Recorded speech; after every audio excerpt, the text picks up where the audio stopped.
Bonjour les amis, une fois de plus, soyez les bienvenus sur ma page YouTube, Canal Augustin Info. Sur cette page, nous parlons immigration aux États-Unis. Thématique de la journée, que faire si on est sélectionné dans le cadre de la loterie DV 2025? Je suppose que vous avez participé à la loterie américaine et que vous êtes sélectionné. J'appelle cela la présélection. Pourquoi présélection? Parce que on vous sélectionne plus de 100 000 candidats et parmi vous, on sélectionne encore 55 000 candidats pour donner les visas. Que faire si vous êtes présélectionné à la loterie américaine? Dans cette vidéo, je vais essayer de retracer les étapes à suivre, puisque quand vous êtes sélectionné, la chose la plus importante que vous attendez, c'est d'avoir le visa Green Card pour aller aux États-Unis travailler. S'il vous plaît, si vous êtes intéressé par la thématique, veuillez vous scotcher sur cette vidéo jusqu'à la fin. En passant, moi, c'est Augustin, pour ceux qui ne me connaissent pas. S'il vous plaît, si vous êtes nouveau dans cette page, veuillez vous abonner, activez la cloche de notification, faites les commentaires, pouce bleu, partagez les vidéos à vos proches. Et sans toutefois tarder, je vais dire ceci. Vous avez participé à la loterie DV édition 2025. Vous êtes sélectionné. C'est bon. Félicitations. Mais cela ne veut pas dire que vous auriez le visa. Quand on sélectionne plus de 100 000 candidats, et que parmi ce chiffre, il y a seulement 55 000 visas à donner aux candidats, même parmi les 55 000 visas, 5 000 sont déjà alloués aux pays de l'ex-URSS et aussi à certains pays de l'Amérique centrale. Donc, ce qui reste en jeu, c'est 50 000 visas. Retenez ceci. Quand vous êtes sélectionné, cela ne veut pas dire que vous aurez le visa. Erreur d'être sélectionné, de commencer à fêter. Erreur, puisque beaucoup reste à faire.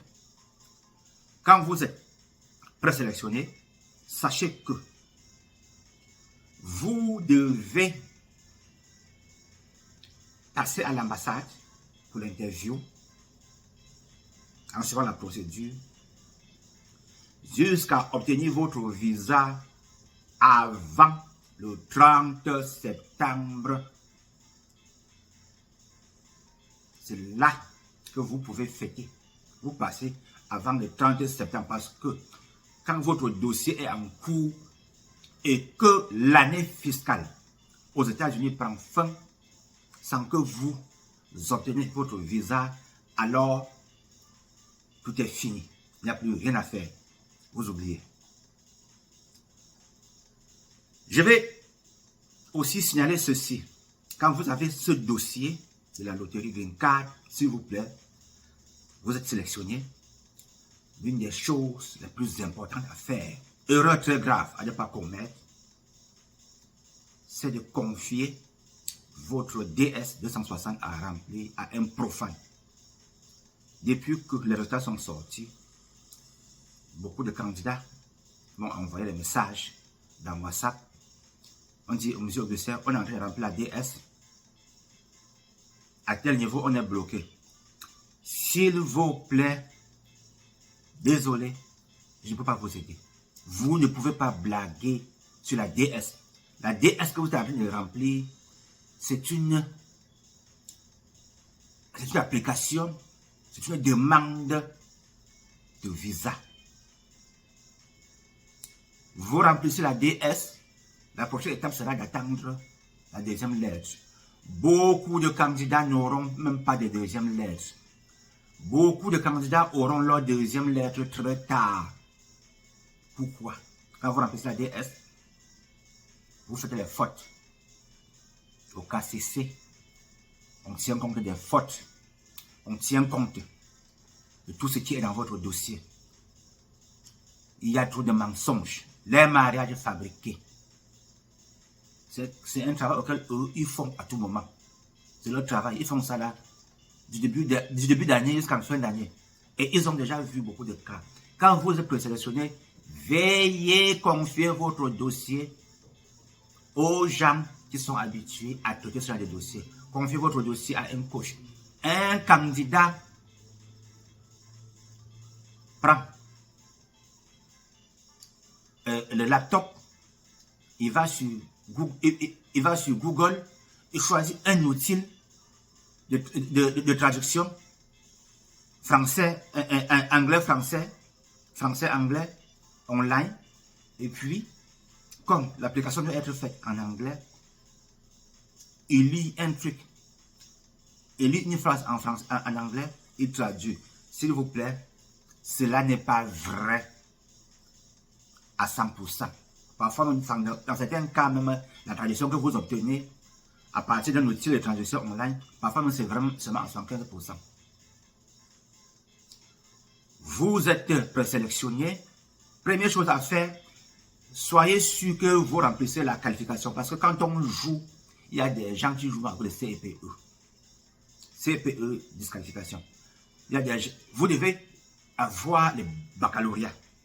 Même si vous avez le master, le doctorat, cela vient après. Ce que l'on regarde, c'est la qualification. La qualification de la loterie DV, c'est le baccalauréat. Ou bien, vous avez 2 ans de formation professionnelle. C'est-à-dire que vous avez par exemple le probatoire, le CAP ou bien le BEPC. Vous avez fait une formation d'au moins 2 ans dans un centre agréé par les pouvoirs publics de votre pays.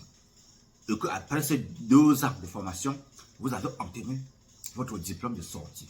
Et puis, vous avez aussi travaillé comme full-time job. Full-time job, c'est-à-dire que temps plein. Vous travaillez comme ça pendant au moins 2 ans, pendant les 5 dernières années. C'est ça qu'on appelle la qualification. Si vous êtes exclu de ces 2 critères-là et que vous êtes présélectionné, s'il vous plaît, ne continuez pas le dossier. Ne perdez pas votre temps. Même si vous recevez votre 2e lettre et que vous partez aussi à l'interview, vous auriez à payer les frais et que ce sera de l'argent perdu. Je continue. Vous remplissez la DS, même si vous n'avez même pas le passeport, vous remplissez. Vous avez là besoin de votre, je ne sais pas, une pièce d'identification de votre pays. Mais pour aller à l'interview, vous avez besoin d'avoir le passeport de validité au moins 6 mois. Maintenant, les choses continuent. Vous êtes présélectionné. Quand vous avez vos résultats de la loterie DV, quand vous êtes présélectionné, la première chose à regarder, c'est votre case number, le numéro de case number, la grandeur. Il y a petit, il y a moyen, il y a grand et il y a ce qui est élevé. Quand vous avez votre case number, les case numbers qui sont bas, le plus souvent, globalement parlant, c'est des numéros de dossier à traiter en premier lieu. Case number, c'est comme votre numéro de dossier. Comme par exemple, vous allez dans un ministère, dans votre pays, vous avez plusieurs dossiers. Vous partez par exemple traiter plusieurs dossiers. Et puis, à chaque dossier, on attribue un numéro. Le case number, dans le cas de la loterie américaine, c'est le numéro de dossier. Quand ce numéro-là est bas, dans beaucoup de cas, on traite votre cas le plus vite. Quand votre numéro de dossier, case number est élevé, ça veut dire que dans beaucoup de cas, votre dossier sera aussi traité un peu tard. Mais cela n'est pas une formule. Chez les Américains, ils appellent ça premier venu, premier entrée, premier service. Vous recevez, on reçoit votre dossier en premier lieu, on vous sert, on votre dossier, on traite le dossier en question aussi en premier lieu. Mais cela n'est pas vrai à 100%. Je m'explique. Le case number est bas dans votre dossier, il y a les fautes. On dit qu'est-ce qu'il faut faire. Parfois, on est obligé de laisser un peu à côté. On prend les dossiers. On prend aussi un case number qui est un peu moyen. On prend les dossiers un peu comme ça là. Même jusqu'à un case number qui est aussi élevé. Quand on prend un case number, quand on voit les fautes, je dis bien les fautes, on met un peu à côté. Parfois, même, il y a même les cas de suspect de fraude. Au cas CC, quand on traite les dossiers, si on voit un cas de suspect de fraude, on pose la mention fraude unique. Ça veut dire que même quand vous avez votre deuxième lettre, vous partez à l'interview, arrivé devant l'officier consulaire, on sait déjà que voici un dossier qui peut être à problème. Et dans beaucoup de cas, c'est des dossiers, on devra vous envoyer dans tous les cas en position PA. PA, procédure administrative. Retenez ceci, quand votre dossier est en procédure administrative, ça peut faire même 1 mois, même 2 mois, même 3 mois, même à 4 mois. Parce que les autorités consulaires sont en train de rechercher quelque chose. Si en recherchant cela, l'année fiscale aux États-Unis prend fin, alors tout est clos. Il n'y a plus rien à faire. C'est comme ça. Bon, je continue. Votre DS, parce que c'est là qu'on voit beaucoup plus s'attarder. On le remplit minutieusement. Vous donnez votre DS. Vous pouvez donner à un coach. Le travail doit être fait. Vous pouvez même nous confier.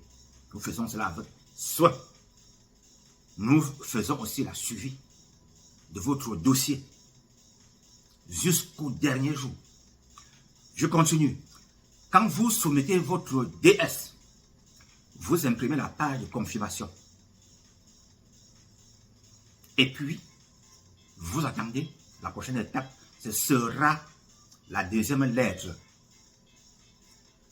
Tous n'auront pas la deuxième lettre. Retenez ceci.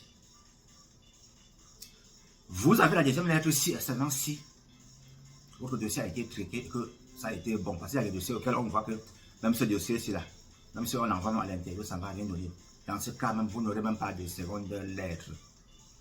Maintenant, vous soumettez la DS. Je vais faire une petite parenthèse. Vous payez les frais de la DS 260 dans le cadre du regroupement familial.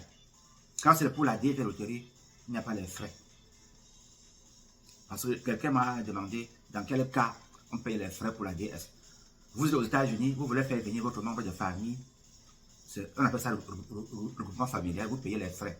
Mais dans le cadre de la loterie, vous souhaitez seulement les frais, vous souhaitez seulement le dossier.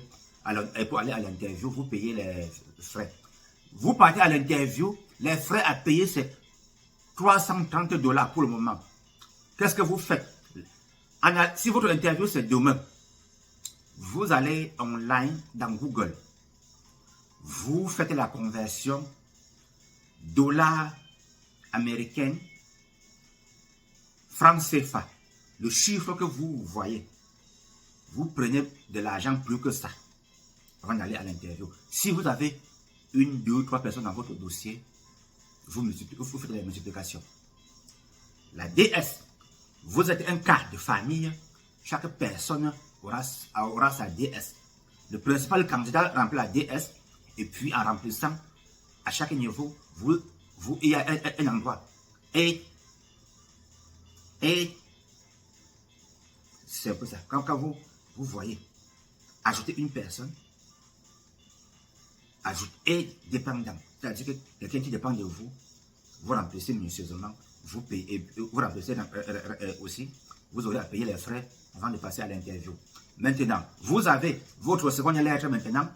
Prochaine étape, vous vous préparez pour le dossier médical. Pour le dossier médical, vous allez dans Google, vous cherchez l'ambassade, le site de l'ambassade de votre pays, et vous fouillez maintenant le centre de santé, la clinique habilitée à faire le dossier médical. Vous appelez vous demandez à combien est-ce que cela coûte. Parce que vous aurez à partir de... retenez que vous avez besoin de carnet jaune.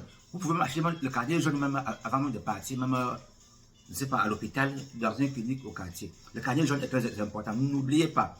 Et puis, quand vous avez la deuxième lettre, vous avez la visite médicale à faire. J'ai expliqué cela dans une vidéo. Parce que pour faire la visite médicale, vous devez prendre rendez-vous et payer les frais. Maintenant, la prochaine étape, ce sera de préparer les documents pour aller à l'interview. Pour l'interview, vous avez besoin de la lettre d'interview, la confirmation de votre DS quand vous avez soumis, vous imprimez, et puis la lettre, j'ai dit la lettre de l'interview. Et maintenant, les documents de support. Les documents sont très importants parce que quand vous soumettez la DS online, il y a tout un tas de questions que vous répondez. Tout ce que vous avez fait comme travail ou bien tout ce que vous avez fait comme éducation. Maintenant, vous ajoutez les documents de... Si vous êtes marié, par exemple, il y a les documents de mariage. Vous avez votre passeport valide. Vous avez 2 photos, modèle américain. Vous avez... Si vous avez fait la prison, il faut le procès verbal de votre incarcération. Si vous êtes militaire, vous avez besoin aussi des papiers. Vous avez besoin de... Ils appellent ça en anglais military record. C'est-à-dire, en fait, c'est-à-dire les papiers qui prouvent que vous êtes militaire, quand vous êtes en tenue. Vous avez aussi besoin de votre casier judiciaire. Dans beaucoup de cas, en langage américain, ils appellent ça la police report. Si vous avez fait plus de 6 mois dans un pays étranger, vous cherchez aussi le police report de ce pays-là. Maintenant, vous partez à l'interview. Je souhaite que tout doit être bien fait. Vous devez être coaché. Vous avez besoin du service d'un coach pour aller à l'interview. N'allez pas, je ne sais pas, bras ballants comme ça. Non. N'allez pas en désordre. Non. Vous avez besoin d'être coaché. Parce qu'il y a trop de candidats. Évitez d'être en position PA. C'est pour ça que je dis que soyez coaché. Vous allez à l'interview. J'espère que tout se passe bien et que vous avez votre visa green card. Maintenant, qu'est-ce qu'il faut faire? Première chose à faire, vous regardez la date de validité de votre visa. J'ai vu un cas. La maman avait validité 6 mois. 2 enfants avaient pour validité 4 semaines. 4 semaines, pourquoi 4 semaines? Parce que l'année scolaire allait déjà commencer aux États-Unis. Donc, ils ont mis validité 4 semaines pour le visa. Donc, quand vous prenez le visa, vous regardez bien. 4 semaines parce que les enfants doivent arriver aux États-Unis et aller à l'école. C'est pour ça qu'on avait mis 4 semaines. Vous êtes obligé maintenant de faire très vite, chercher un billet d'avion. Plus vite, le plus tôt possible. Donc, rassurez-vous que vous quittez votre pays avant que votre visa ne soit périmé. Vous avez, en voyageant aussi, vous avez le dossier médical avec vous. Avec vous. Vous avez aussi, il y a une enveloppe scellée que l'ambassade vous donne. Vous n'ouvrez pas. Arrivez à l'aéroport, vous donnez cela aux autorités de l'immigration. C'est eux qui auront à cocher, c'est eux qui auront à ouvrir et prendre vos empreintes digitales pour se rassurer qu'en principe c'est vous. S'il vous plaît, thématique de la journée terminée. Nous sommes ici dans le canal Augustin Info. Si cette vidéo vous a intéressé, s'il vous plaît, likez la vidéo, partagez à vos proches. Portez-vous bien et à la prochaine. Ciao.